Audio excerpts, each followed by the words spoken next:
বিশ্বকবি রবীন্দ্রনাথ ঠাকুর।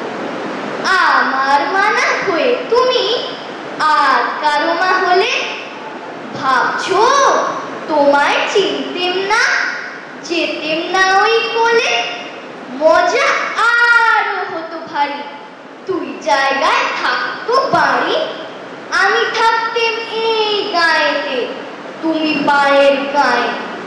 এইখানেতে দিনের বেলা যা কিছু সব হতো খেলা, দিন ফুরলেই তোমার কাছে পেরিয়ে যেতেম নাই।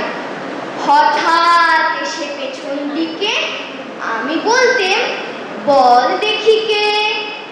তুমি ভাবতে চিনার মতো, চিনি নে তো তবু। তখন কোলে ঝাঁপিয়ে পড়ে আমি বলতেম গলা ধরে, আমায় তোমার চিনতে হবে, আমি তোমার অবু। ওই পারেতে যখন তুমি আনতে যেতে জল, এই পারেতে তখন ঘাটে বল দেখি কে। বল, কাগজ গড়া নৌকোটিকে ভাসিয়ে দিতেন তোমার দিকে, যদি গিয়ে পৌঁছতো সে, বুঝতে কি সে কার সাঁতার আমি শিখিনি যে, নইলে আমি যেতেম নিজে। আমার পাড়ে থেকে আমি যেতেম তোমার পার, মায়ের পাড়ে অবুর পাড়ে থাকতো তফাৎ।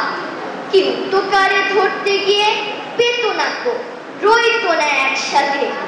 দিনের বেলায় ঘুরে ঘুরে দেখা দেখি দূরে দূরে, সন্ধে বেলায় মিলে যেত অবুতে আম্মাতে।